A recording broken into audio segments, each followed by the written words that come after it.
વિદ્યાર્થી મિત્રો, હવે આપણે કેપેસિટરોનું સંયોજન જોઈશું.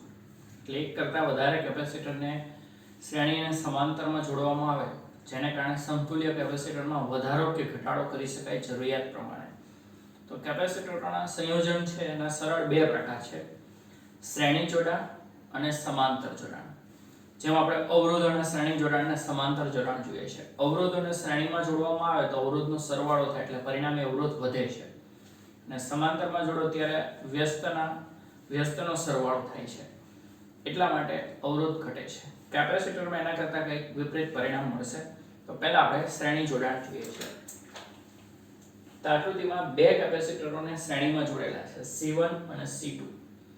હવે C1 ની જે ડાબી પ્લેટ છે એને બેટરીના ધન ધ્રુવ સાથે જોડેલ છે અને C2 ની જમણી પ્લેટને બેટરીના ઋણ ધ્રુવ સાથે જોડેલ છે. જેથી કરીને શું થશે, બેટરીના ઋણ ધ્રુવ પરથી ઇલેક્ટ્રોન અહીંયા જમા થશે, એટલે અહીંયા ઇલેક્ટ્રોન અપાકર્ષણ અનુભવીને અહીંયા જમા થશે, એટલે અહીંયા ધન વીજભાર ખુલ્લો પડશે.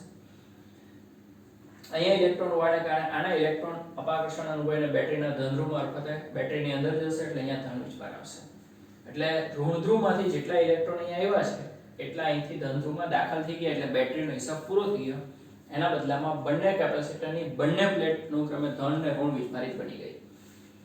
દેખીતી વસ્તુ, અહીંયા જેટલા ઇલેક્ટ્રોન આવશે એટલા જ અહીંથી દૂર થશે, એટલા અહીંયા આવશે ને એટલા જ અહીંથી દૂર થશે. એટલે શ્રેણી જોડાણમાં દરેક કેપેસિટર પરનો વિદ્યુત ભાર સમાન હોય છે.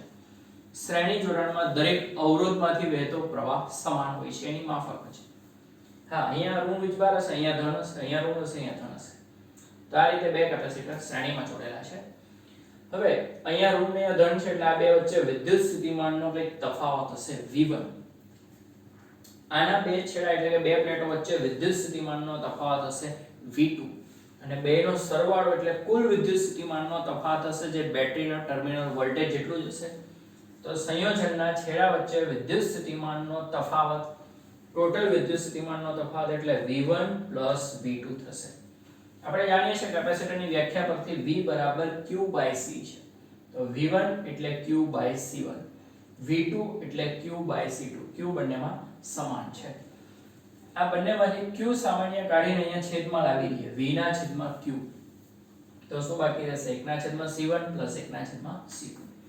V એટલે કુલ વિદ્યુત સ્થિતિમાન છે ને Q એટલે કુલ વિદ્યુત ભાર ગણો કે દરેક પરનો ગણો. V/Q એટલે 1/C થશે, જે આપણે અહીંયા લખી દીધું. તો બે કેપેસિટરોને શ્રેણીમાં જોડવામાં આવે તો સમતુલ્ય કેપેસિટન્સનો વ્યસ્ત દરેકના વ્યસ્તના સરવાળા જેટલો થાય છે, એટલે કેપેસિટન્સમાં ઘટાડો થશે.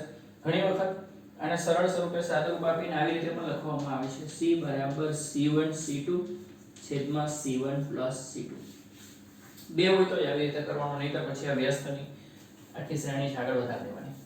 તો આ રીતે કેપેસિટરોનું શ્રેણી જોડાણ થયું બે કેપેસિટર માટે. વ્યાપક રૂપે n કેપેસિટર માટે શું પરિણામ મળે? તો આકૃતિમાં n કેપેસિટર શ્રેણીમાં જોડાયેલા છે. બાકીની બધી કહાની આની જેમ જ થશે.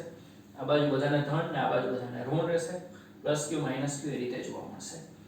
કેપેસિટન્સ C1 C2 Cn છે. આના બે છેડા વચ્ચે વિદ્યુત સ્થિતિમાનનો તફાવત V1 છે. આના બે છેડા વચ્ચે V2 છે ડેશ. આના બે છેડા વચ્ચે Vn છે. તો કુલ વિદ્યુત સ્થિતિમાનનો તફાવત V, જે બેટરીના બે છેડા વચ્ચે જ હશે, V1 V2 Vn થશે. V1 એટલે આગળની માફક જ Q/C1 અહીંયા, V2 એટલે Q/C2 Vn એટલે Q/Cn. Q સામાન્ય કાઢો, V ના છેદમાં લાવો, implies V ના છેદમાં Q 1/C1 1/C2 1/Cn. V/Q કુલ વિદ્યુત સ્થિતિમાન ભાગ્યા વિદ્યુત ભાર એટલે કુલ કે સમતુલ્ય કેપેસિટર. 1/C બરાબર 1/C1 1/C2 1/Cn થશે. તો આ રીતે કેપેસિટરોના શ્રેણી જોડાણનું સમતુલ્ય કેપેસિટર દર્શાવે છે. વ્યસ્તનો સરવાળો થાય એટલે ઘટી જાય. એક કેપેસિટર 5 નું, એક 2 નું, એક 3 નું હોય, 3 ને શ્રેણીમાં જોડો તો સમતુલ્ય 2 કરતા ઓછો થઈ જાય. તો કેપેસિટરોના શ્રેણી જોડાણનું સમતુલ્ય કેપેસિટન્સ શ્રેણીમાં જોડેલા કેપેસિટરો પૈકી નાનામાં નાના કરતા પણ ઓછું થઈ જાય છે. તો કેપેસિટન્સ ઘટાડવું હોય તો શ્રેણીમાં જોડવા જોઈએ. તો આ બહુ સિમ્પલ પ્રશ્ન છે કે આકૃતિમાં બે કેપેસિટરને શ્રેણીમાં જોડેલા છે. C1 ની ડાબી પ્લેટને બેટરીના ધન સાથે અને C2 ની જમણી પ્લેટને બેટરીના ઋણ સાથે જોડવામાં આવે એટલે આ ઋણ વિસ્ફારિતના ધન વિસ્ફારિત થશે. એ જ પ્રમાણે બાકીની પ્લેટ ગોઠવાઈ છે. હકીકતમાં બેટરીના ઋણ ધ્રુવ પરથી ઇલેક્ટ્રોન અહીંયા જમા થાય, અહીંયા ઇલેક્ટ્રોન અપાકર્ષણ અનુભવીને અહીંયા જમા થાય, અહીંયા ઇલેક્ટ્રોન અપાકર્ષણ અનુભવીને બેટરીમાં પાછા ચાલ્યા જાય. એટલે આ ઇલેક્ટ્રોન ગુમાવે છે એટલે આ બે ધન બનશે. અહીંયા વિદ્યુત સ્થિતિમાનનો તફાવત V1 છે, અહીંયા V2 છે, તો કુલ વિદ્યુત સ્થિતિમાન V એટલે V1 V2, V એટલે Q/C થશે. Q સામાન્ય, કુલ વિદ્યુત સ્થિતિમાન, વિદ્યુતભાર એટલે સમતુલ્ય કેપેસિટન્સ. વ્યાપક રૂપે n હોય તો V1 V2 Vn થશે. દરેકની કિંમત મૂકો. Q સામાન્ય કાઢીને છેદમાં લાવો તો V ના છેદમાં Q એટલે 1/C થશે. હવે જોઈએ કેપેસિટરોનું સમાંતર જોડાણ. આકૃતિમાં બે કેપેસિટન્સને સમાંતરમાં જોડાયેલા છે. તો બેની ધન પ્લેટ એકબીજા સાથે જોડાયેલ છે અને ઋણ પ્લેટ એકબીજા સાથે જોડાયેલ છે. એની ધન પ્લેટ સાથે બેટરીનો ધન ધ્રુવ અને ઋણ પ્લેટ સાથે બેટરીનો ઋણ ધ્રુવ હશે. એટલે બંને પ્લેટના બે છેડાઓ સીધા બેટરીના બે ધ્રુવો સાથે જાય છે. એટલે સમાંતર જોડાણમાં દરેક પ્લેટ વચ્ચે વિદ્યુત સ્થિતિમાનનો તફાવત V સમાન હોય છે. અવરોધને સમાંતરમાં જોડો ત્યારે પણ દરેક અવરોધના બે છેડા વચ્ચે વિદ્યુત સ્થિતિમાનનો તફાવત સમાન હોય. તો અવરોધ કે કેપેસિટરને સમાંતરમાં જોડો એટલે V સમાન આવે. અવરોધ કે કેપેસિટરને શ્રેણીમાં જોડો એટલે વહેતો વિદ્યુતભાર કે સંગ્રહિત વિદ્યુતભાર સમાન આવે. અવરોધમાં પ્રવાહ સમાન આવે, કેપેસિટરમાં વિદ્યુતભાર સમાન આવે, શ્રેણીમાં સમાંતરમાં V સમાન આવે. ઓકે, હવે અહીંયા દરેક પ્લેટ પર વિદ્યુતભાર એક સરખો નહીં હોય.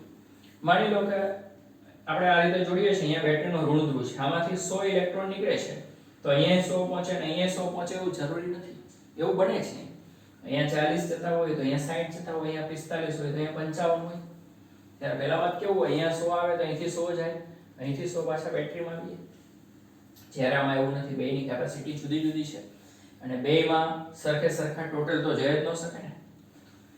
એટલે અહીંયા ઋણ વિજભાર જુદા આવશે, -Q1 -Q2. હા, એ જ પ્રમાણે અહીંયા +Q1 ને +Q2 થશે ને એ બધા ઇલેક્ટ્રોન ભેગા થઈને પાછા બેટરીમાં ચાલ્યા જશે. એટલે બેટરીનો હિસાબ પૂરો થઈ ગયો. આના માટે આપણે લખીએ તો Q1 એટલે C1V, આના માટે લખો Q2 એટલે C2V. દરેક માટે V સમાન છે.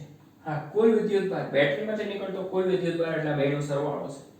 Q બરાબર Q1 Q2 હશે. કિંમત મૂકીએ. Q એટલે તો CV છે જ, Q1 એટલે C1V, Q2 એટલે C2V છે. V સમાન છે. આ સમતુલ્ય કેપેસિટન્સ છે. V સામાન્ય કાઢીને ઉડી જાય. C બરાબર C1 C2 છે.